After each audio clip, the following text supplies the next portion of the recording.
Compact crossovers and SUVs are a huge deal, especially in Canada, where they make up most of the sales in the automotive market, the #1 segment. Well, this is the new Kia Sportage, and it's all new and it's very different. We're here in Vernon, British Columbia to see what's new for 2017.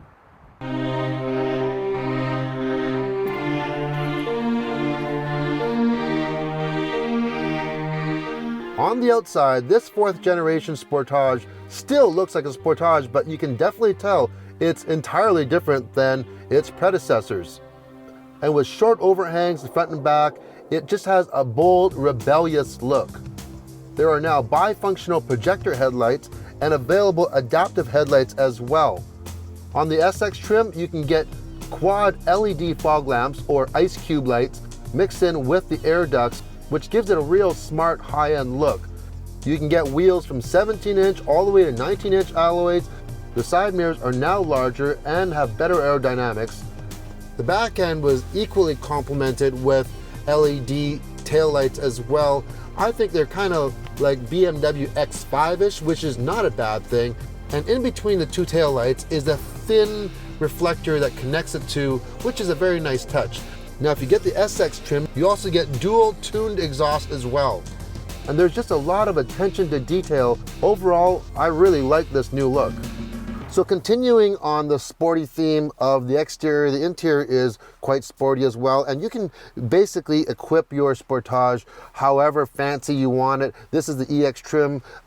For screen size, you can go from 5 inches all the way up to 8 inches on the SX trim. Talk about sportiness on the SX trim. You get a heated and flat bottom steering wheel, which is very, very sporty with paddle shifters even. For seat material, you can go from these nice cloth seats to even a two-tone leather component. They've really geared the interior toward the driver, so everything is tilted a little bit toward the driver, and all around a lot of soft touch materials are used throughout the entire cabin. Now in the back, in the cargo area, there's more room. Actually, there's more room on the entire cabin period for headroom, shoulder room, everything like that. But in the back, what they've done, the previous Sportage had 3 positions or 3 steps that the rear seats could recline. The new Sportage has 7 settings, so you can even recline it even more for larger passengers. Also, you can take the tray, you can lower the tray down and get even more room. And if you do have the tonneau cover or the cargo cover, instead of having to put it in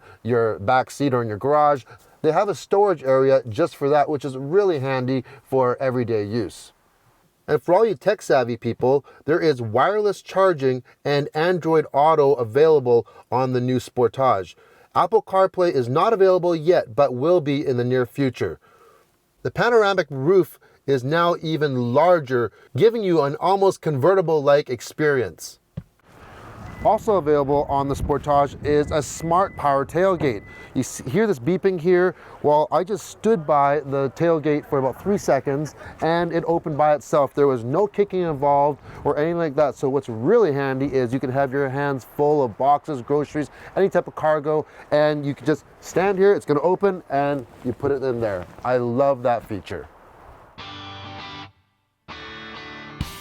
Now under the hood of the Sportage is a 2.4 liter 4-cylinder direct injected engine, putting out 181 horsepower and 175 pound-feet of torque. It definitely has enough power to get this car up and going, but there is also another engine. If you get the SX trim, which is the top of the line, it comes with a 2-liter turbocharged engine, putting out 237 horsepower and 260 pound-feet of torque at just 1,450 RPM. So lots of bottom end grunt.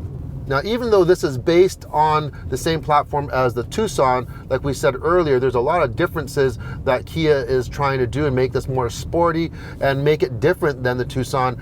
There's a difference between the Tucson and the Sportage in terms if you get the 2-liter turbo option. And that difference is on the Tucson, you get a dual clutch transmission, where on the Sportage you get a conventional 6-speed automatic transmission, and that could be a very good thing because the dual clutch transmission on the Tucson can be a little bit jerky, especially in stop and go city traffic. So I think this is a good move from Kia. And all that power goes to a front wheel or all-wheel drive system, which has their ATCC, which stands for Advanced Traction Cornering Control. With this all-wheel drive system, it's primarily a front-wheel drive bias vehicle when you're on a flat, dry surface, but if it is needed, it can transfer up to 100% of the power to the rear as well. In colder climates like in Canada, I'm sure most people will probably opt for the all-wheel drive.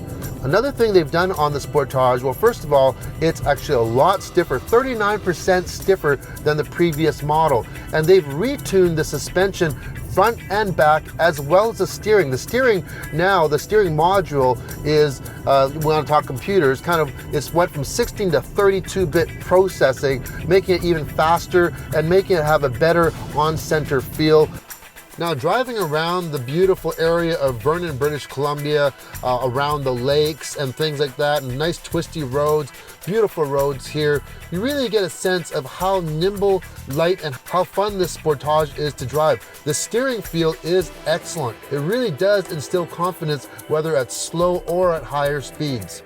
Now, one thing that's really impressive as well is you do have an acoustic windshield. They've also used thicker glass for the side windows, and it makes the vehicle very quiet, considering we're even on winter tires right now, very aggressive winter tires, and you can hear how quiet it is. Another thing that makes it quieter is better aerodynamics. The new Sportage has been sculpted to be even more slippery than the previous model. That provides a quieter experience and better fuel economy.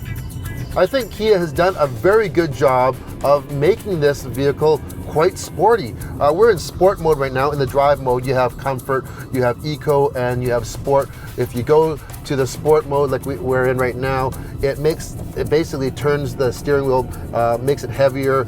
It changes the shift pattern of the transmission, and also it injects more fuel into the engine, giving you a better response and kind of more power. And for a vehicle, for a compact SUV, and this is the 2.4 liter version that we're driving right now, it really is quite sporty and fun to drive.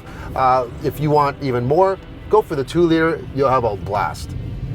Kia set out to create a new compact crossover that was unique and sporty and bold. And by the looks of how it looks and how it drives, I think they succeeded.